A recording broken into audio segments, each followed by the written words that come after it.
Assalamualaikum warahmatullahi wabarakatuh. Perkenalkan, nama saya Sylvia Mufidasari dan teman saya Muhammad Azizul Fajri sebagai editor. Kami akan mempresentasikan pajak penghasilan pasal 26. Latar belakang PPh pasal 26. Pajak penghasilan PPh pasal 26 adalah instrumen utama perpajakan Indonesia untuk penghasilan dari luar negeri, seperti dividen, bunga, dan royalti. Diatur sejak UU PPh nomor 7 tahun 1983. Pasal ini terus disesuaikan dengan ekonomi global, penting untuk mencegah menghindari pajak dan pengalihan keuntungan oleh perusahaan multinasional. Tarif umumnya 20% atau disesuaikan perjanjian penghindaran pajak berganda atau P3B. Pengertian PPh pasal 26. PPh pasal 26 dikenakan atas penghasilan yang bersumber dari Indonesia yang diterima atau diperoleh wajib pajak luar negeri atau WPLN. Selain bentuk usaha tetap atau BUT. BUT diberlakukan sama dengan subjek pajak badan dalam negeri mengikuti sistem self-assessment, sedangkan WPLN lainnya dikenakan withholding tax oleh pihak pembayar.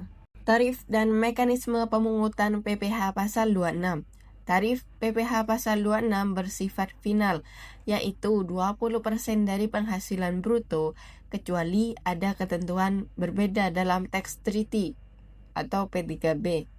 WPLN meliputi orang pribadi yang tidak bertempat tinggal di Indonesia atau kurang dari 183 hari, serta badan usaha asing yang tidak didirikan di Indonesia. Contoh, WNA Jepang yang menerima dividen dari Indonesia dapat dikenakan 10% jika ada P3B, bukan lagi 20%. PPh pasal 26 dan Sistem Perpajakan Internasional atau OECD BEPS. 1. Mencegah penghindaran pajak, memastikan keuntungan dikenakan pajak di tempat kegiatan ekonomi dilakukan, sejalan dengan tujuan BEPS. 2. Harmonisasi standar internasional. Indonesia mengadopsi standar BEPS seperti Arm's Length Prevalence untuk mencegah penghindaran pajak.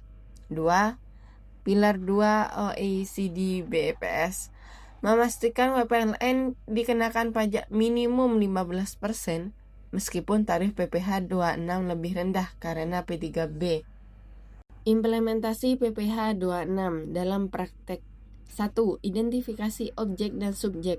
Pastikan transaksi adalah objek PPh pasal 26 dan WPLN berhak atas tarif P3B dengan SKD.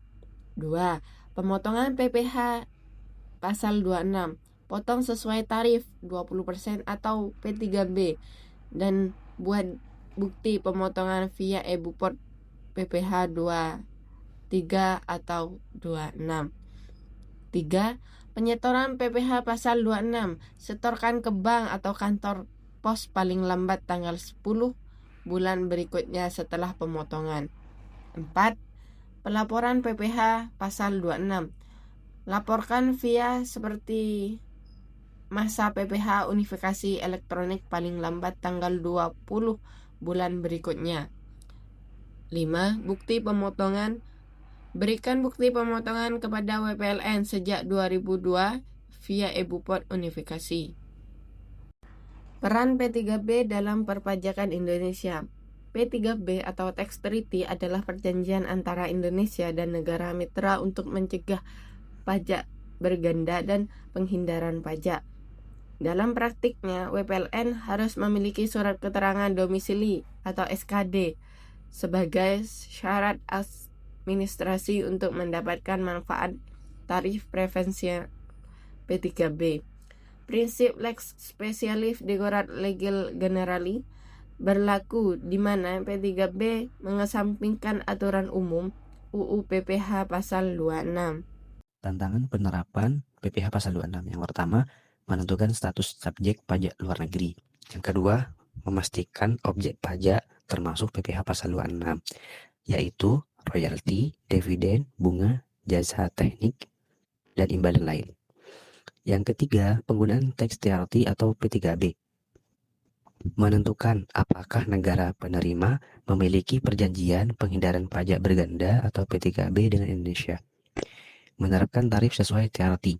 Memastikan dokumen from DGT 1 atau from DGT 2 lengkap.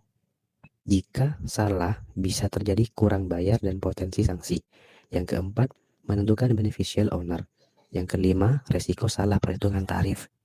Tarif PPh pasal 26 cukup tinggi pada umumnya, yakni 20%, sehingga kesalahan sekecil saja dapat berdampak besar.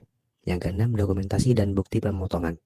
Perusahaan wajib menerapkan, yakni bukti pemotongan PPh pasal 26, laporan SPT masa, bukti pembayaran.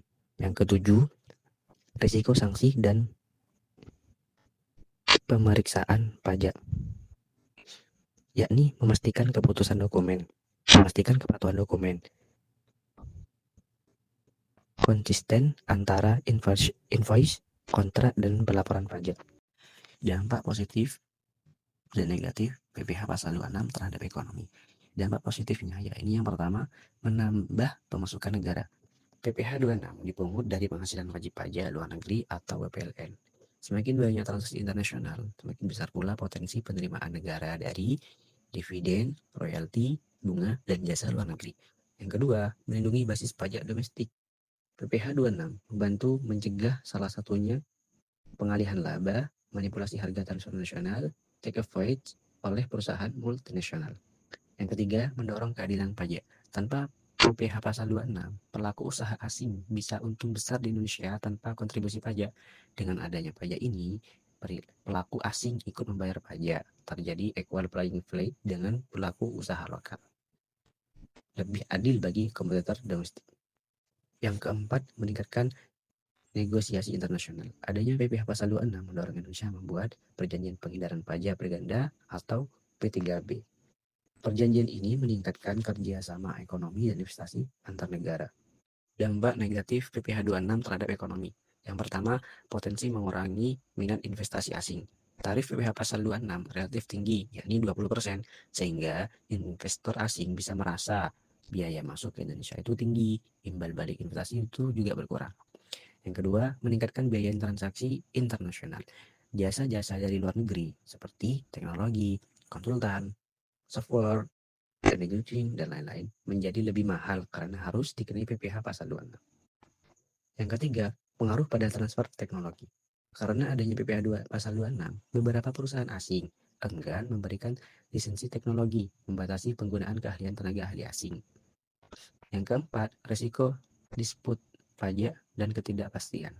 Jika peraturan PPh 26 tidak jelas atau sulit diterapkan, investor dapat merasakan ketidakpastian hukum, meningkatkan risiko pemeriksaan pajak.